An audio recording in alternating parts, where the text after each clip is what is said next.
Mirë se erdhët Binjak në Letrat Rrëfej, jam Diana, do bëj leximin e juaj të radhës. Në leximin e juaj kemi hënën, pastaj kemi The Fool, që është letra 0, pastaj kemi 10 të kupës dhe kemi 7 të monedhës. Binjak keni qenë dhe mund të jeni në një periudhë të paqartë, keni paqartë diçka, jeni konfuz për diçka. Njëkohësisht, sa them, dhe konfuz dhe nuk keni ditur cilës çfarë kujt ti besoni. Hëna tregon dyshime, absolutisht tregon dyshime, mendime që sillen nëpër kokë, frikë se mos po bën zgjedhje të gabuar.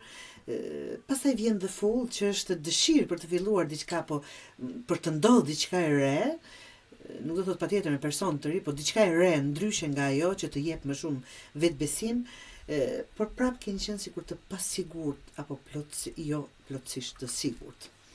Dhe këto dy letrat e fundit tregojnë se ku po shkon kjo histori, ta them kështu.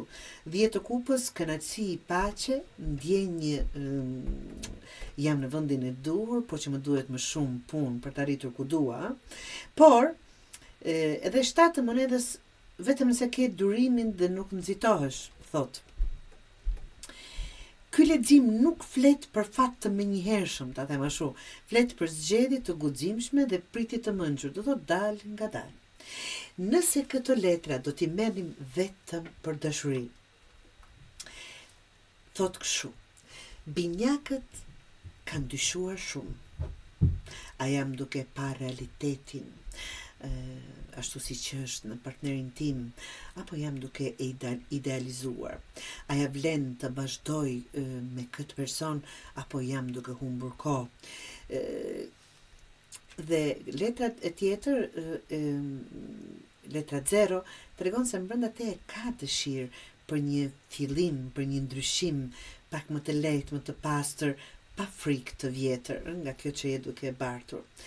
Dhe pra 10 të kupës tregon vërtet që kënaqësia, potenciali absolutisht ekziston, por jo me njëherë. Dhe 7 të monedhës paralajmëron mos kërko rezultate të shpejta. Këtu kjo lidhje për të mbijetuar dhe për të ardhur aty ku dëshironi kërkon pak punë, pak investim për ta marrë apo ndryshuar ashtu siç do të dëshironi të keni. Pra, mos kërko rezultate të shpejta, shiko veprimet, jo fjalët nga personi, shiko dhe lër kohën të tregoj nëse kjo lidhje do rritet, ja meriton apo jo. Nëse pas një kohe të arsyeshme, binjak, diçka mbetet e paqartë, përgjigjja e saj apo e tia është e dhënë. E kuptoni shumë mirë çfarë do të them. Do thotë të investoni, gjëra i keni të paqarta. Unë jam me mendimin, unë tani po ju lexoj letra, por çfarë mendoj unë?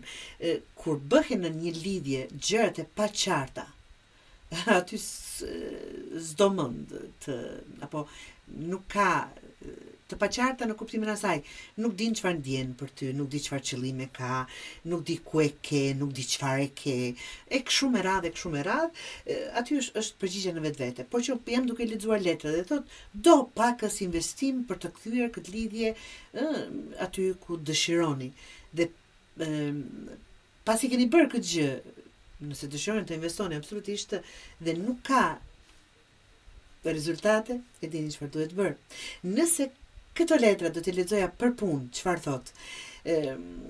Ka pasur paqërtësi absolutisht, idera të shumta për punë, mendime ta bëj apo jo, frikë nga një hap i ri, frika, po e bëra, mos po mbas, mos më del më keq. Por The Fool, letra 0, tregon një mundësi për fillime të reja, ose ndryshime në qasjen e juaj.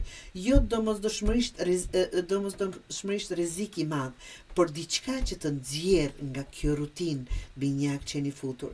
Dhe jetë të kupës nuk flet për pasuri, por për një kënaqësi me atë që je duke bërë. Do thotë rezultate ndoshta të vogla, por që duke u rritur ato, duke vazhduar në atë kënaqësi dhe duke parë sikur çdo ditë apo pas hapi rezultate që janë duke u rritur.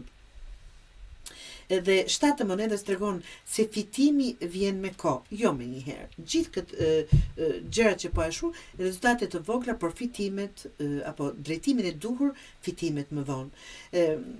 Ky lexim në fakt ju thot ke mbjell diçka të mirë, mos e braktis para se të jap frut. Dhe mund ta kthejmë letrat si në dashuri, do thot investoni edhe apo mundohu dhe pakës, flisni qartë, jeni të sinqert, çfarë ju mungon, çfarë ju bezdis, që të mund të ecni para pa asnjë, të them, keqardhje. Absolutisht. Çfarë mund të bësh në të dyja fushat, në dashuri dhe në punë, mos merr vendime nga frika, mos u ngut për rezultate, nga që rezultate gjithmonë apo e mira vjen dal nga dal. Zgjidh një drejtim dhe jepi kohë gjës, shiko përparim, jo vetëm fundin ku do arrish. Dhe këshilla për gjithë këto që lexuam, jo çdo paqartësi është shenjë rreziku. Jo, absolutisht. Ndonjëherë është thjesht fazë e parë e qartësisë. Guxo të nisesh, guxo të bësh, guxo të kërkosh, guxo të pretendosh binjak, por i mjaftueshëm i e mençur për të pritur.